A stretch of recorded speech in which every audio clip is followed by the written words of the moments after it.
Xitoy davlati haqida qiziqarli va kam eshitilgan faktlar. Xitoy dunyodagi eng qadimgi uzluksiz sivilizatsiyalardan biri hisoblanadi. Minglab yillar davomida sulolalar almashgan bo'lsa ham, madaniyat va yozuv tizimi saqlanib qolgan. Buyuk Xitoy devori haqida ko'pchilik uni kosmosdan ko'rish mumkin deb o'ylaydi, lekin bu afsona. Oddiy ko'z bilan u oy yuzasidan ko'rinmaydi. Xitoyda yuqori tezlikdagi poyezdlar juda rivojlangan va mamlakat bo'ylab juda keng temiryo'l tarmog'i mavjud. Ba'zi poyezdlar samolyot tezligiga yaqin harakat qiladi. Giant panda Xitoyning milliy ramzi hisoblanadi. Pandalar boshqa davlatlarga vaqtinchalik beriladi va bu panda diplomatiyasi deb ataladi. Xitoy hududi juda katta bo'lsa ham, butun mamlakat bitta vaqt zonasidan foydalanadi. Bu ba'zi hududlarda quyosh chiqishi va botishida qiziqarli farqlarni keltirib chiqaradi.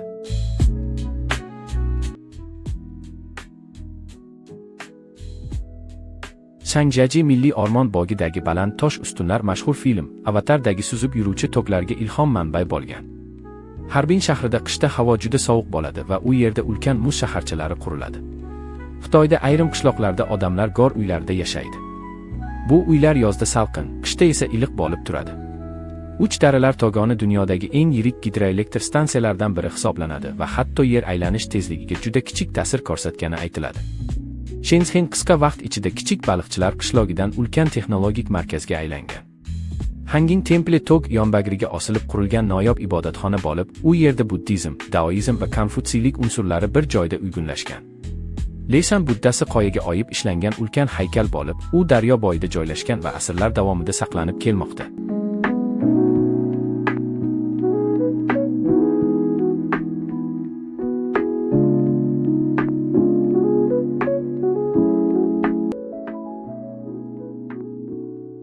Xitoyda sun'iy intellekt va yuzni tanish texnologiyalari keng qo'llanadi. Ba'zi joylarda to'lov qilish yoki binoga kirish uchun faqat yuzni skanerlash yetarli bo'ladi. Harbin Ichi and Snow Festival dunyodagi eng katta muz festivallaridan biri hisoblanadi. U yerda ulkan muz saroylar va haykallar quriladi. Xitoy oshxonasi juda xilma-xil. Masalan, Sichuan taomlari juda achchiq bo'lishi bilan mashhur, Guangzhou esa dengiz mahsulotlari bilan tanilgan. Taqiqlangan shahar bir necha asr davomida imperatorlar saroyi bo'lgan va oddiy odamlarga kirish taqiqlangan edi. Terrakotta armiyasi minglab loydan yasalgan askarlardan iborat bo'lib, har bir haykalning yuzi boshqasidan farq qiladi.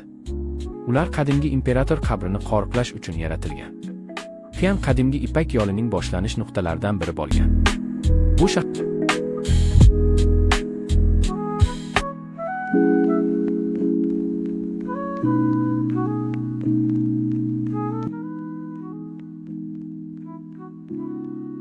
Kashgar qadimdan savdo yo'llari kesishgan hudud bo'lib, u yerda turli madaniyatlar aralashib ketgan. Yunnan Xitoydagi eng xilma-xil etnik guruhlar yashaydigan hududlardan biri hisoblanadi. Bu yerda o'nlab milliy oshchiliklar bor.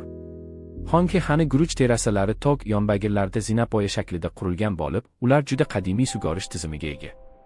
Shanghai osmono'par binolari va futuristik arxitekturasi bilan mashhur, lekin shu bilan birga eski an'anaviy mahallalari ham saqlanib qolgan. Mogyo g'orlari ichida minglab qadimiy rasmlar va qo'lyozmalar saqlanadi. Ular Ipak yo'li davridan qolgan meros hisoblanadi.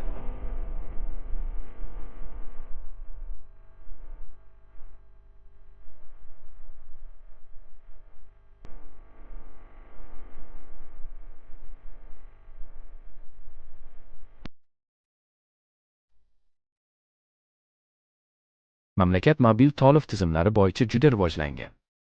Ko'pchilik odamlar kundalik xaridlarni qirkod orqali amalga oshiradi va naqd pul kam ishlatiladi. Tarixiy jihatdan qog'oz, kompas, porox va bosmaxona kabi muhim ixtirolar aynan Xitoyda yaratilgan. Xitoyda ayrim shaharlar aholisi butun bir davlat aholisidan ham ko'p. Masalan, Chongqing dunyodagi eng yirik ma'muriy hududlardan biri hisoblanadi va hududi ham juda katta. Xitoy yozuvi alifbo emas, balki iyerogliflardan iborat. Bir belgining o'zi butun bir so'z yoki ma'noni anglatishi mumkin. Shu sababli Xitoy tilini o'rganish ancha murakkab hisoblanadi.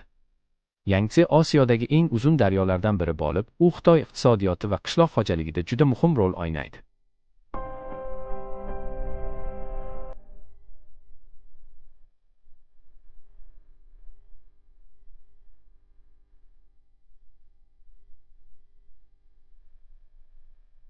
Videoga like bosing va kommentariyada o'z fikringizni qoldiring.